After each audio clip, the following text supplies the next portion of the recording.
All right. There's one thing I need to address this one. Goodness.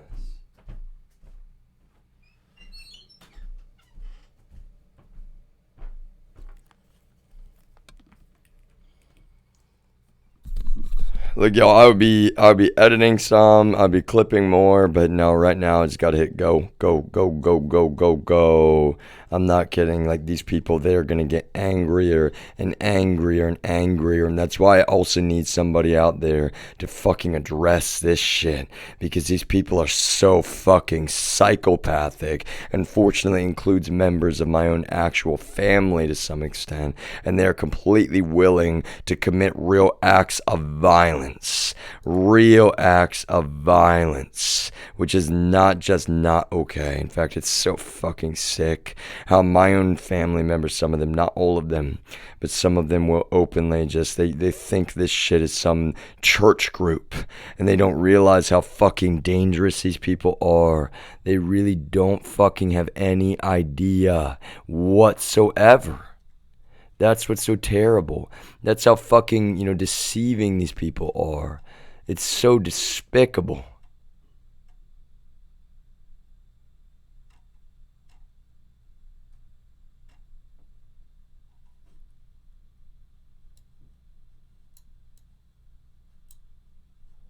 Fix that in a minute. Look, I was engineering multi-streaming technology, y'all. There's no question about that. These people, I'm not even mad about them stealing my work, even though, of course, I'm frustrated, yo. Anybody would be. Any of you would be. It's like being treated, I mean, they've stolen my identity. These people have treated me like a warm fucking body over and over and over and over and over and over and over and over and over and over and over and over and over again. That's all I fucking am to these people. They don't give a fuck about me as a human being in any way, shape, or form, y'all. They've literally, without even obeying the law, they've just fucking tried to do everything they can to enslave me. Literally enslave me with reckless abandon, including now committing violent crime,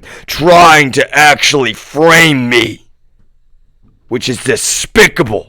And what does that mean, y'all? First of all, I found that apparently that's not even uncommon for these fucking people. That's not even uncommon. That's what's so terrible. That's why if you work in the government and you fucking think this shit is okay, y'all. No, it is not okay. The family is not okay. They're victimizing innocent Americans to try to frame innocent Americans, which is despicable and completely something that we cannot tolerate in any way.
Test 1 2.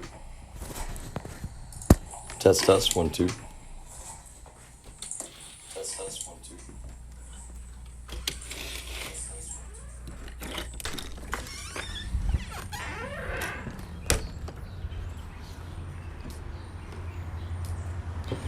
So I can tell you right now, I mean, I've told my grandmother that I vape nicotine, and you know, she's gonna have to accept, just like everyone else in my family, she's gonna have to get over it. I'll be honest with you, like if she has an issue with it, you know, for example, y'all, today I have not vaped at all yet, which I'm not even. It's not like I'm, you know, oh, I need to so bad. It's just like, well, that's the thing, y'all. I mean, you people got to be, you know, fucking adults and understand the difference between addiction and, quite frankly, folks who are conscious of, you know, what they're doing. And I am, y'all. That's the thing that's so terrible. I am. You know, for my, like, family to act like, oh, yeah, I just, like, that's the thing. They don't realize there's this chasm between, like, okay, people making their own choices, and you're members of a fucking murderous mafia that will kill innocent people trying to frame your own family member, yo. There's not exactly any fucking comparison. That's what's so terrible. Every moment my own family sits around just like, oh, no, like, you know, my grandmother said to me, she was like, you know, DEA, they can't like smoke cigarettes on the job, can they? I was like, oh my God, I love you. I actually do, but like, I wish you even fucking knew what these people were doing on the job.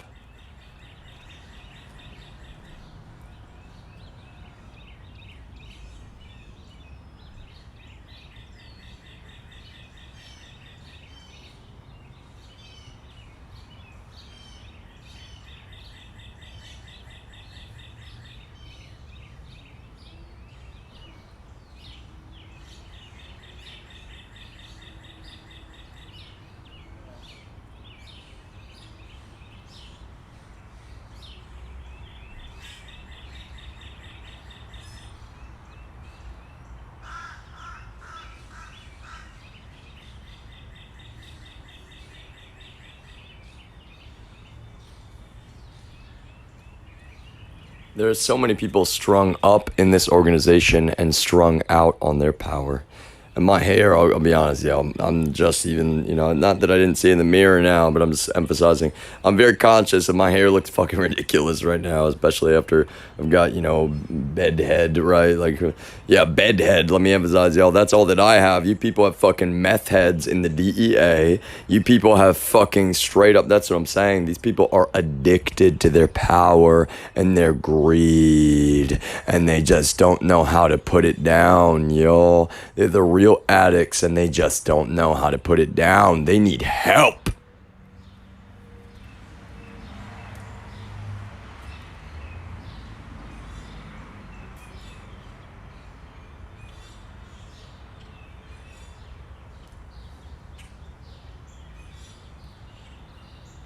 You know all this about like their inner circles of leadership in the family, y'all? Well, this is the thing that sucks. You know, they do have inner circles. There's no question about that, y'all. There's some real folks that are parts of, you know, the inner circle, but they all just answer to fucking Putin. Fucking Putin.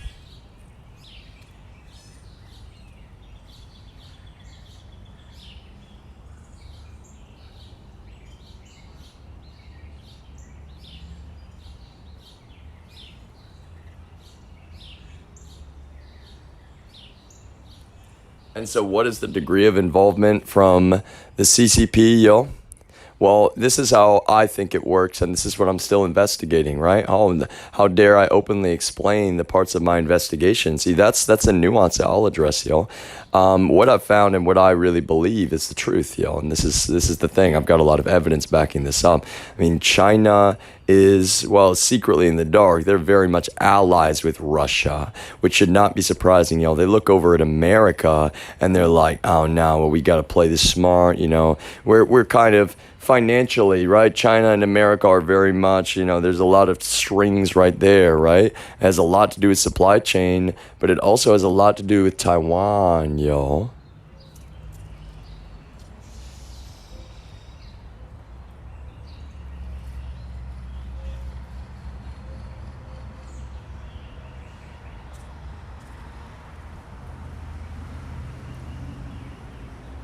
TCMC. We need to, we need to protect, really. Like, that's the thing. China treats them like they own them and they don't. And that's one of the things. They're so mad about Nancy Pelosi, right? It's like they're so mad. Everyone in America needs to look at these, portions of geopolitics and actually put the pieces together. That's what I'm saying, y'all. I'm saying that we have to be better. Everyone. It's all of our responsibility, y'all. At the same time, I'm not trying to, accuse you of being dumb. That's what's so ridiculous. I'm telling you that this is a responsibility that we all share to be on the same page about this.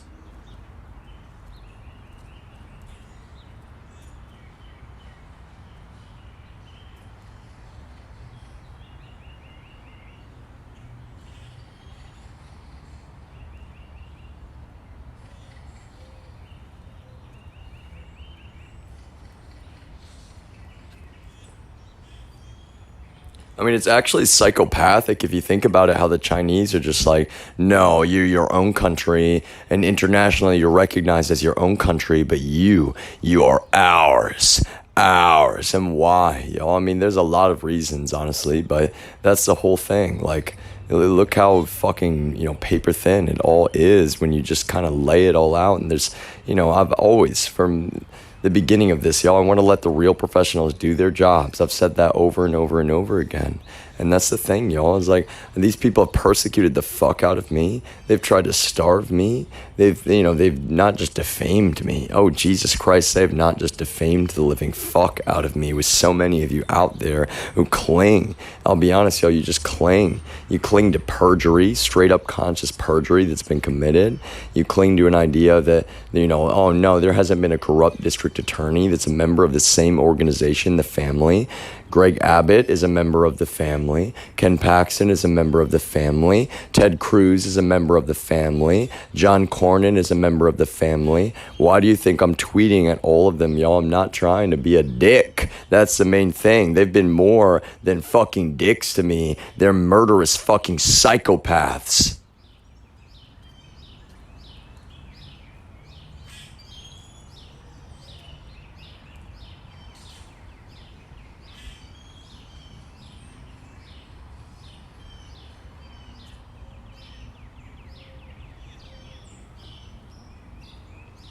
And you need to keep that little image of the puppy with the muzzle on its face, y'all, in mind, because that's exactly what I am. I'm a harmless little fucking puppy, all right? I'm a human being, don't get me wrong, y'all, but figuratively, I would protect any of you, even those of you who have been so goddamn cruel to me, even you.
I'm sorry.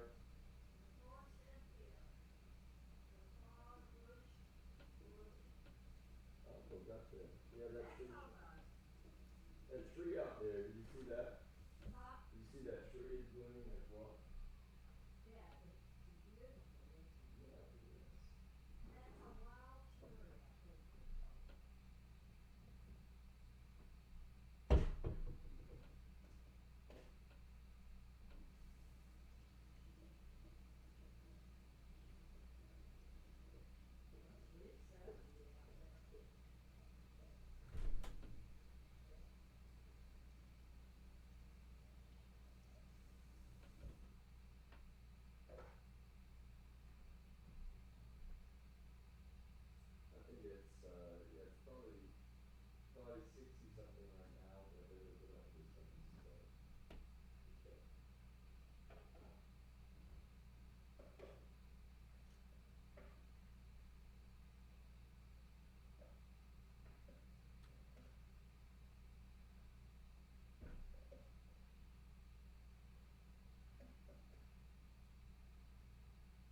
Yeah, actually, since that one sock is not mine. It's too small for my foot.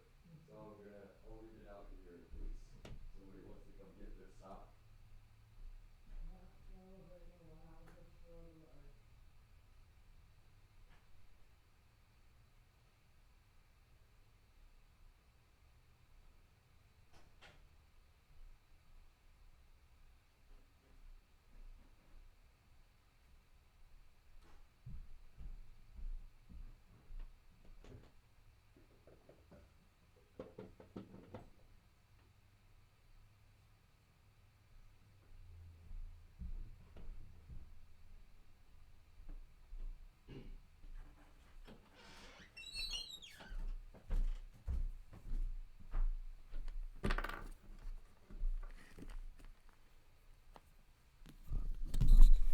And this is how fucking despicable this organization is, y'all. They've got my 92-year-old grandmother, who I love very much.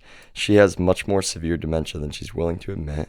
And I'm not trying to say she can't be independent, because she can, y'all. But they're up in her brain.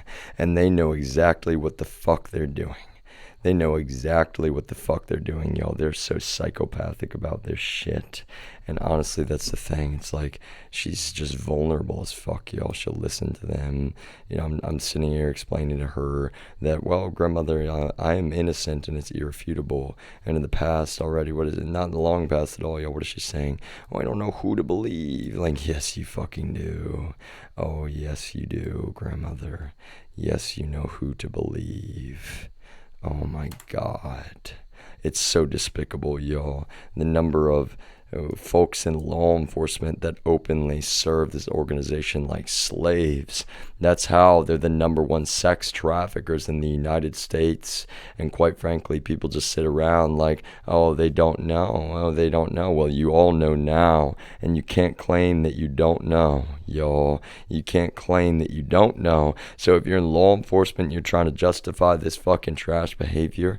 That's the thing, y'all. I love my grandmother very much. I love everyone, you know, in my actual family. But we've got videos of this fucking family, and that's the thing. We're going to pull up some of those videos right now. I said recursively, I'm going to have to revisit. We're going to talk about Doug Coe standing on stage way back when, saying that you need to put your own family ahead of, well, everything. Excuse me, you need to put the family ahead of your own family. That's what I'm saying, y'all. It's disgusting. Straight up communism, straight up conscious fucking Nazism. And that's the weird thing, y'all. You're hearing it from the mouth of the man who is factually a KGB asset. There's no other way to say it. He always has been, and that's what's so frustrating, yo. Some of the videos I pull up, and you won't understand. Some of them are, you know, general research, quite frankly. Some of them are more. It's like, well, this one, for example, yo, I don't even remember. I've heard of the story in passing, yo, but I still would have to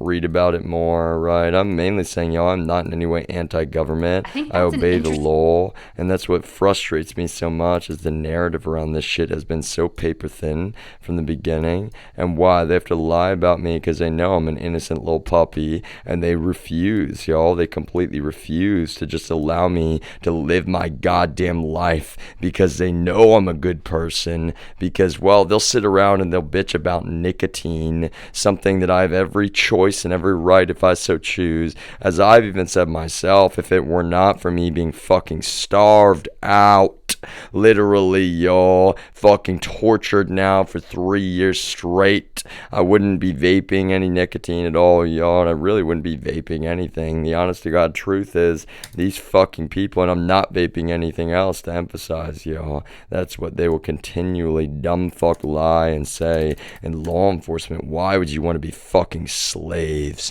to these goddamn people? You make yourselves look like you don't have any fucking loyalty to your own country, because, well, if you're serving them, y'all, you don't, and you can't even claim that you do.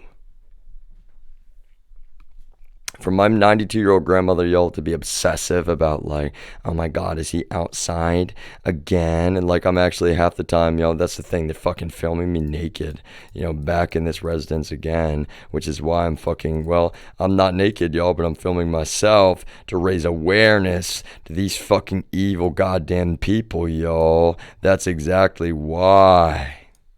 They've got, my grandmother, who I love very much, but they're taking advantage of her so fucking pathologically and with such fucking conscious embrace psychosis, y'all. She can be independent, but she's even said to me, don't talk about the family, right? When I first get here, she's spewing all of this about politics. January 6th was not even a bad thing. They were just wanting to go in and see the Capitol. That's the problem, y'all, is I love, my actual relatives very much, but not one of them could even, debate me and not end up sounding really fucking dumb. And that's the thing, y'all. I muzzle myself out of kindness, quite frankly.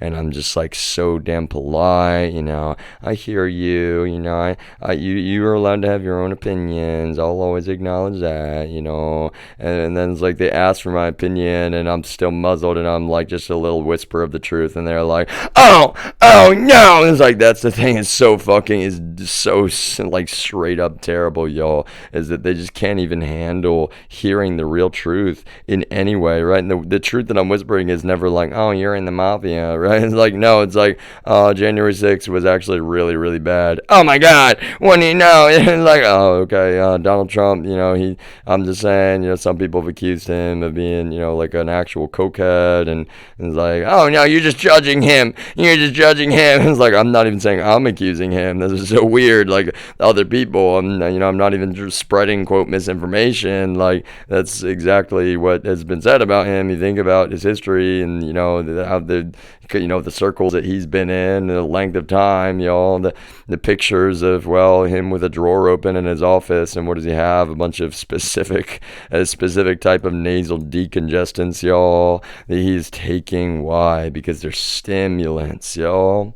At the very least, he's an addict to uppers, if you need to put it that way, y'all. He goes up on stage and he's like, fight like hell. Like, do you think that, that comes out of nothing? Well, that's the thing, y'all. I'm not even sitting here saying, like, we'd have to drug test Donald, we'd have to watch him every moment of his life and look at the fucking absolute doublespeak of these people. They're like, how dare you be, completely having been fucking abused at your job, so many people fucking taking advantage of your time. And let me emphasize, y'all, really, when it comes down to it, this is about, culture to some extent, y'all. The culture of this little tiny dumb fuck company in Austin was always just like, no, you don't dare, say anything to the evil parent company. And we have multiple parent companies, y'all. What was so fucking dumb. They hated the first parent company, which was much smaller. By the time that the second one came around, y'all, all of their fucking bullshit fell on deaf ears from me,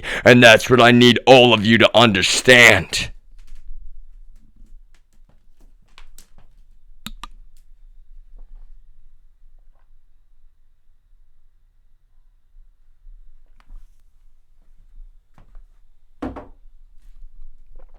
because they're just that incompetent about it, y'all. To be honest with you, they always have been.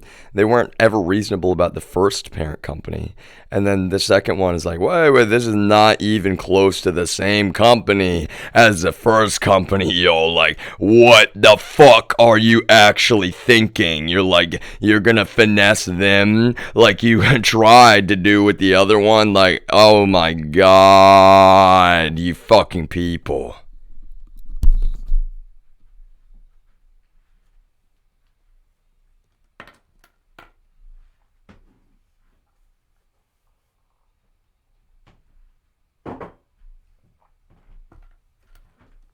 And then they'll accuse me of everything under the sun, of course, y'all. Quote, being, quote, disgruntled. Like, there isn't, literally, that's what's so fucking ridiculous. Like, I was such a goddamn loyal fucking slave dog for these people for so damn long. And they can't take back any of that resoundingly positive feedback.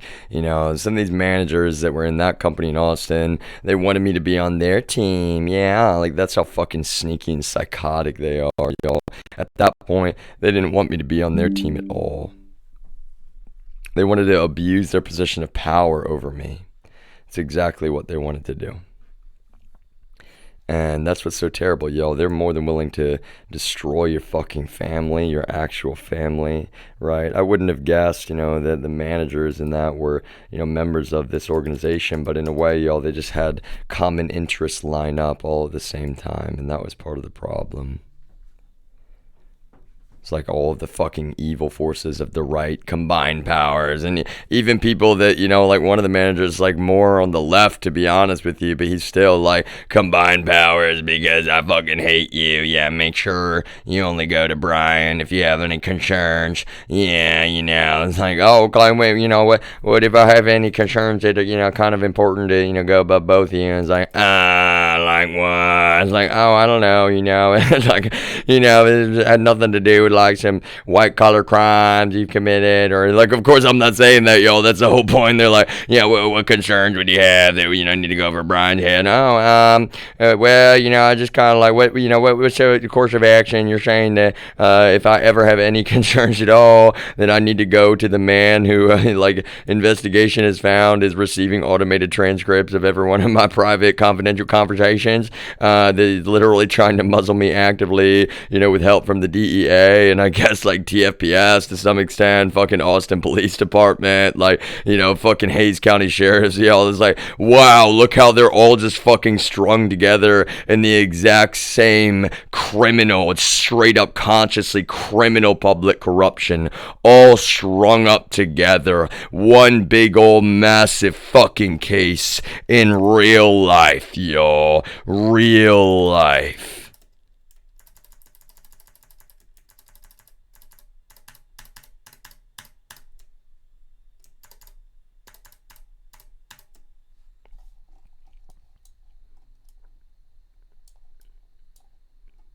It is actually kind of bizarre to me, y'all. Like, zoom out on this picture, like, wow.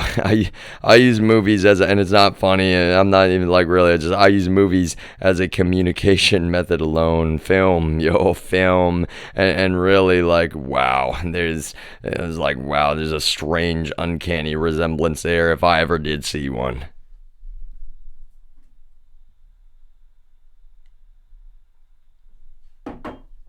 And that's what's so weird to me, y'all. Well, they will accuse me of everything under the sun. Like, this guy's running around fucking his subordinate employees, and that's the thing, y'all. He's not even at a private, quote, private company. He's in a government fucking role, and it's like he's government, paid employees. He's like, yeah, I'm your boss. You want to, fucking suck my dick? Yeah, you want this Ken dick right here? Yeah, you want that? Yeah. No, I'm not like, evil or anything like that. Yeah, I just think it's so funny and cool that we're part of the straight up goddamn Russian mafia. Yeah, isn't that so cool? How about you suck this dick? And then all of you people are like, oh yeah, Bill Clinton, and fucking like really, y'all, like, I'm not even defending anybody, getting their fucking dick sucked. What I'm saying is like, oh my god, you people that double speak and the fucking propaganda. Like, for real.